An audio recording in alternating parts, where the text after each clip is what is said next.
And then the word says, kama, which is a fascinating point because it's a just like, kama.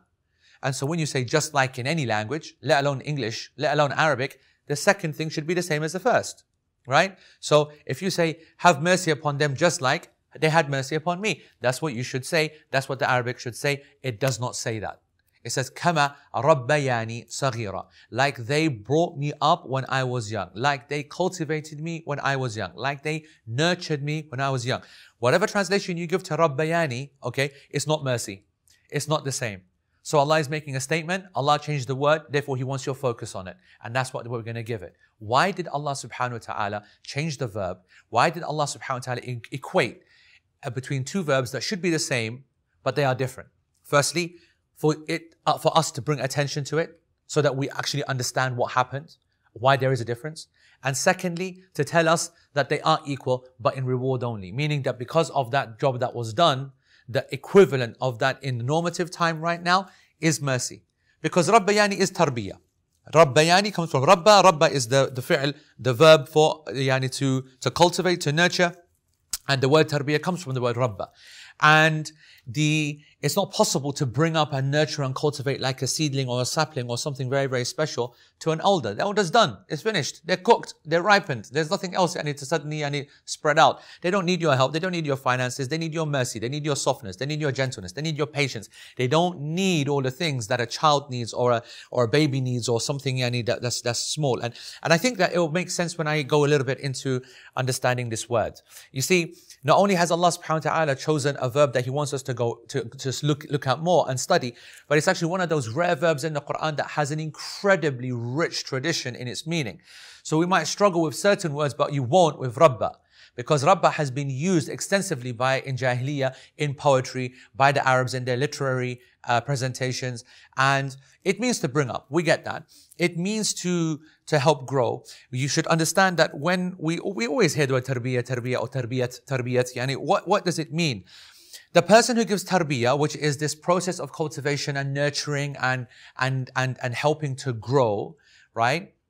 The person who does it is called the murabbi, the one who nurtures. The murabba is the one who is nurtured.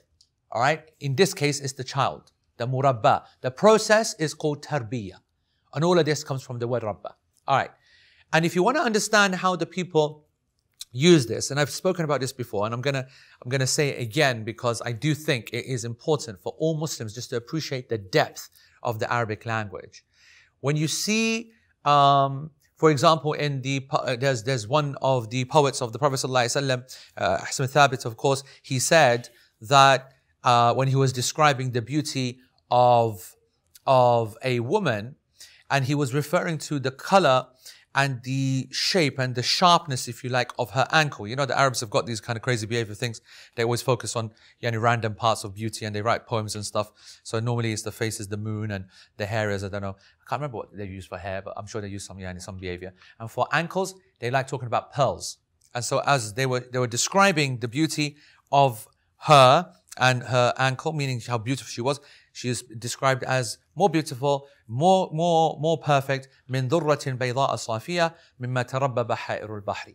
All right, it's a very famous word, a line of poetry which is used extensively in adab. Yani adab don't mean the classical meaning of adab, but the modern usage of literary, kind of, classics kind of stuff. And what they're trying to say, they're saying that it was so pure, so clean, so white, so beautiful, that it was even more beautiful than a pearl that has had tarbiyah done to it in the depths of the ocean. Yeah? From a beautiful, clear, white pearl. And as my students already know, when I saw that, first of all, I thought, let me have a look at that and see, where's that coming from? What's the big issue with a pearl, right? And I think even, nowadays when we go to places like Dubai or whatever, and you just realize that, what is Dubai actually? You ask yourself, what is it, that's so special about this place? It's got so much money and people are coming here and they're droves and they're spending all that money and eating all that food and blah, blah, blah. And in actual fact, you realize that from a cultural point of view, there's not much happening there in terms of either land or actual something to offer, okay? Other than the fact that it was a pearl diving center. A lot of pearls were found there. A lot of, the entire industry actually was dominated on that. And so there is an Arab connection to pearls. And actually in the East generally, there is that understanding of the art. And the art is built around the knowledge that they come from mussels or oysters, as you know. And if you look into it, 3 tons of oysters, or like many, many tons of oysters. And obviously that's a big messy behavior. It's a huge thing, huge catch. From such a catch, you expect to get 3 or 4 proper pearls. And pearls are of 2 types, those which grow in fresh water and in salt water. And the freshwater one, because its mineral content is obviously going to be less because it's less salt, right? Freshwater, salt water, obviously. And the depth is not very low. And the water is so fresh. So it's miskeen, the pearl which grows inside that, it's nothing. It goes away in your hands. And that's why it's used in food and in medication, and its value is like nothing.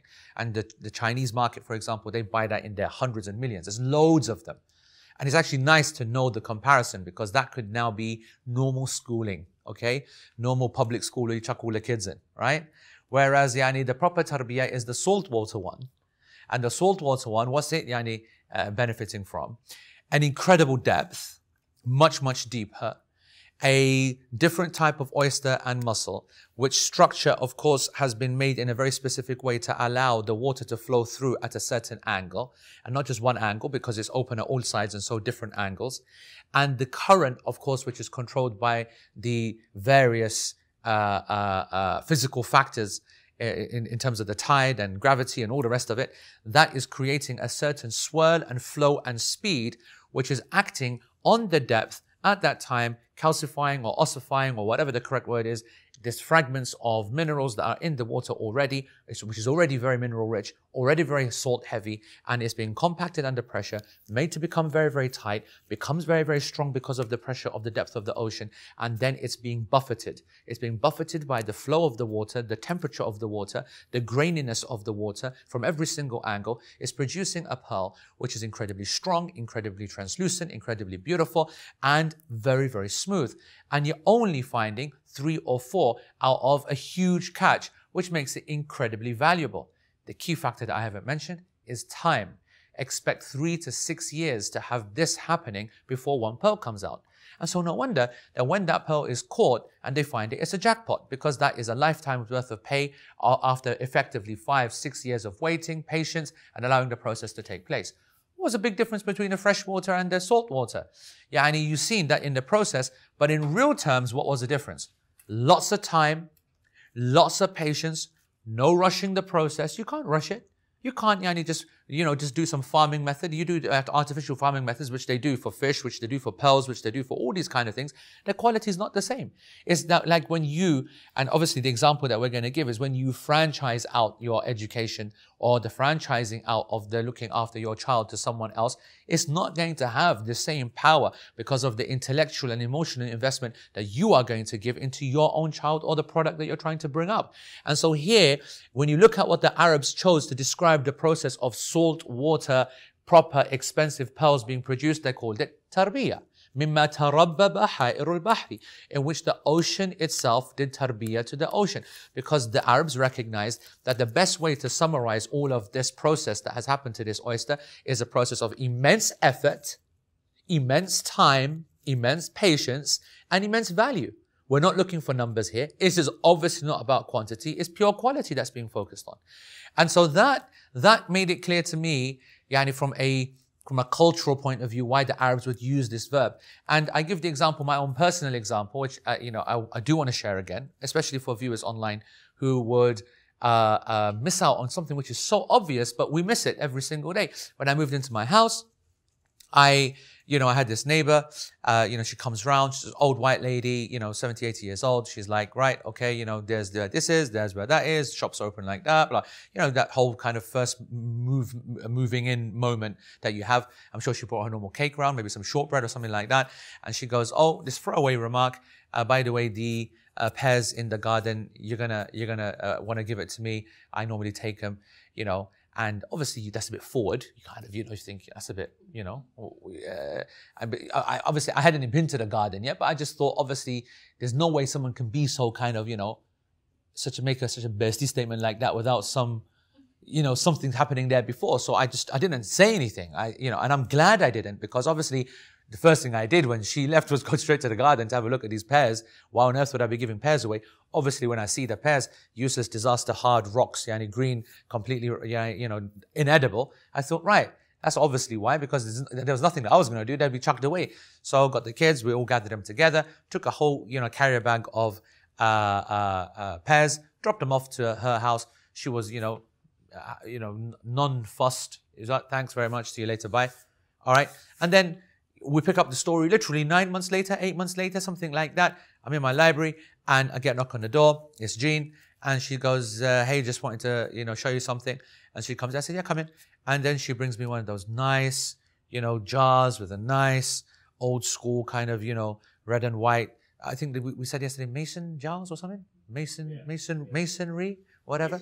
Mason jar, like the old kind of white style, old cottage kind of behavior, whatever, any white stereotype you can add to it, all of that, yeah? And I thought, yep, I have that. So I looked at it. It looked kind of jammy, kind of, but it had its kind of color-ish, kind of brown, kind of whatever. So I said, okay. I said, is that jam? And she looks at me, this like kind of school teacher kind of way. She goes, preserve, like that. I said, okay, jam, wasn't sure what the difference was. And she goes, it's called preserve. And she proceeds then to tell me, this has been in my family for this long, and this is the art of this, that, whatever. And I said, okay, I'm still not making any connection here. And she goes, try it. So I opened up the thing, stick my finger in, Bismillah, and it was amazing, like genuinely amazing, right? I didn't feel under pressure to say anything like that, because I could have said, this is not from the food of my people. I could have bust that line. There's many things I could have said, but it was genuinely awesome. I was like, wow. I said, how did you make this? What did you make this? She goes, don't you realize? And I was like, I'm waiting for the next line to come out. And she goes, these are your pears. And genuinely, I had no clue what she's talking about.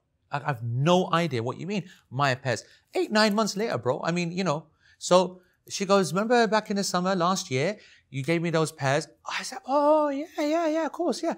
She goes, well, those are the pears. We've been doing this for ages, brought them back in, put them through our process. She then goes into this 5-minute spiel where she explains that she boiled them, reduced them, caramelized this, that, add sugar, reduced, go and take it into the pantry, tied it up, vacuum, blah, blah. Wrapped it up, then wrapped it up again, kept it in the dark, kept it there for a couple of months, took it back out, exposed it, added blah, blah. Then again, went on and on and on and on. Honestly, it might as well have been a kid. The way that she was speaking and effusing all that love and that emotion, but there was clear a connection that she's talking about. And I'm like, thinking all this time, all that cost for a flipping jar of jam. Yeah, that's going to cost £1.50 at the local shop. And the way that she's going on about it, right? And then she gets to the end and she goes, and this is what you get. And I go, so what's this worth? She goes, in a farmer's market, about 20, 25 pounds. 25 pounds. And we'd make many, many jars of these, and they're very, very special. And there's no doubt about it. I mean, I'm not a connoisseur, okay? But there was no doubt that the difference between that and normal jam, which people make in one day, where they just, boil their fruit, stick a bit of artificial sugar in, and then bam, put it out. It was Zamin Asman. It was heaven and earth difference, right? And so I was like, okay, that's amazing. And thank you very much.